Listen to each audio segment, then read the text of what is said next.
Alhamdulillahilladzi anzala ala abdihil kitaba walam yaj'al lahu iwaja.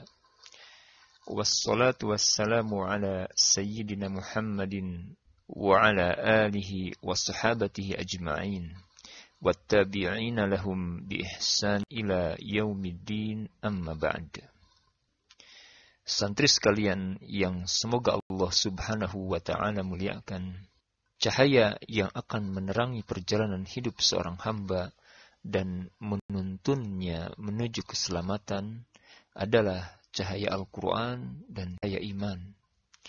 Keduanya dipadukan oleh Allah Subhanahu wa ta'ala di dalam firman-Nya. وَكَذَلِكَ أَوْحَيْنَا إِلَيْكَ رُوحًا مِّنْ أَمْرِنَا ما كنت تدري ما الكتاب ولا الإيمان ولكن جعلناه نورا نهدي به من نشاء من عبادنا وإنك لتهدي إلى صراط مستقيم. Dan demikianlah kami wahyukan kepadamu ruh ataupun dengan perintah kami. Sebelumnya, kamu tidaklah mengetahui apakah Alkitab itu atau Al-Quran, dan tidak pula mengetahui apakah iman itu. Tetapi kami menjadikan Al-Quran itu cahaya, yang kami tunjuki dengannya siapa yang kami kehendaki di antara hamba-hamba kami. Dan sesungguhnya kamu benar-benar memberi petunjuk kepada jalan yang lurus. Imam Ibnul Qayyim rahimahullah, beliau berkata, dan sesungguhnya kedua hal ini, yaitu Al-Quran dan iman, merupakan sumber segala kebaikan di dunia dan di akhirat. Ilmu tentang keduanya adalah ilmu yang paling agung dan paling utama. Bahkan pada hakikatnya tidak ada ilmu yang bermanfaat bagi pemiliknya selain ilmu tentang keduanya. Begitulah keutamaan Al-Quran. Adapun berkaitan dengan fungsinya, Al-Quran adalah kitab yang diturunkan kepada manusia sebagai nasihat, obat, petunjuk, dan rahmat bagi orang-orang yang beriman. Allah Subhanahu wa ta'ala berfirman, Ya ayyuhan nasu qad ja'atkum maw'idhatun min rabbikum wa shifaa'un lima fis sudur wa suduri wa hudaw wa rahmatul lil mu'minin. Qul bifadlillahi wa birahmatihi fabidzalika falyafrahu huwa khairum mimma yajma'un.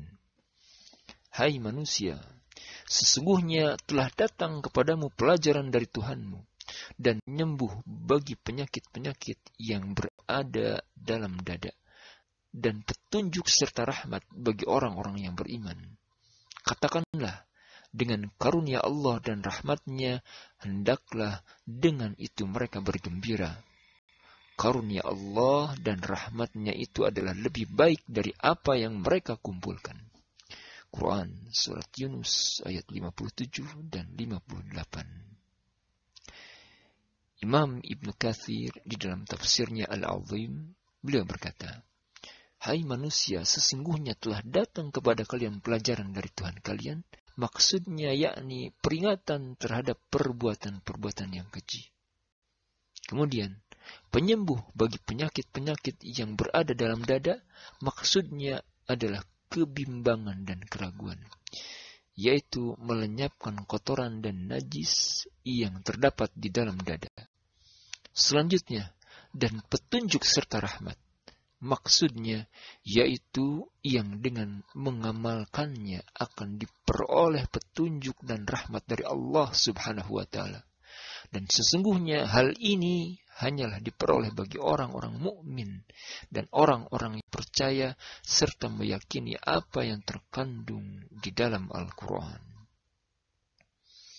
Kemudian Allah Subhanahu wa ta'ala memerintahkan, katakanlah, dengan karunia Allah dan rahmatnya, hendaklah dengan itu mereka bergembira.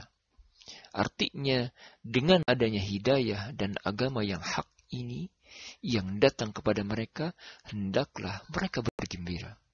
Dan di ayat selanjutnya, Allah Subhanahu wa Ta'ala berfirman, karunia dan rahmat Allah itu lebih baik daripada apa yang mereka kumpulkan. Yakni Al-Quran lebih baik daripada harta benda dunia dan semua perhiasannya yang pasti akan musnah dan lenyap. Kemudian berkaitan dengan kedudukan Al-Quran, Allah Subhanahu wa Ta'ala berfirman di dalam Quran surat Fussilat ayat 41-42.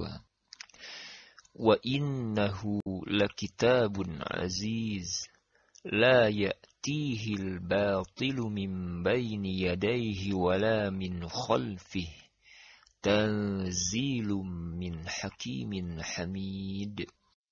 Dan sesungguhnya Al-Quran itu adalah kitab yang mulia, yang tidak ada padanya kebatilan baik dari depan maupun dari belakangnya, yang diturunkan dari Rabb yang maha bijaksana lagi maha terpuji.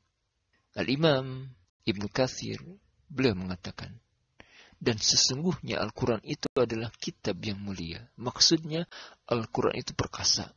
Tidak ada seorang pun yang dapat mendatangkan hal yang semisal dengannya. Kemudian, yang tidak datang kepadanya kebatilan baik dari depan maupun dari belakangnya. Maksudnya, tidak ada jalan bagi kebatilan untuk menyusup ke dalamnya. Karena ia diturunkan dari Tuhan semesta alam. Sebagaimana yang disebutkan dalam firman selanjutnya. Tanzilum min hakimin hamid. Yaitu yang maha bijaksana dalam semua ucapan dan perbuatannya. Lagi maha terpuji dalam semua perintah dan larangan terhadap makhluknya. Lagi maha terpuji kesudahan dan tujuan-tujuannya. Adapun sifat Al-Quran, Allah Subhanahu wa Ta'ala mensifati Al-Quran dengan sifat-sifat yang tinggi dan mulia. Di antaranya Allah Subhanahu wa Ta'ala berfirman di dalam Quran surah Qaf ayat 1. Qaf wal Qur'anil Majid. Qaf demi Al-Quran yang sangat mulia. Demikian juga Allah Subhanahu wa Ta'ala berfirman di dalam Quran surat Yasin ayat 1 dan 2. Yasin wal Qur'an Hakim. Yasin demi Al-Quran yang penuh hikmah. Saudara sekalian, Al-Quran adalah kalamullah yang memiliki sifat-sifat agung. Maka seorang hamba yang ingin mendapatkan anugerah besar darinya, sudah seharusnya menghabiskan umurnya dengan membaca, mempelajari, serta mengamalkan kandungannya.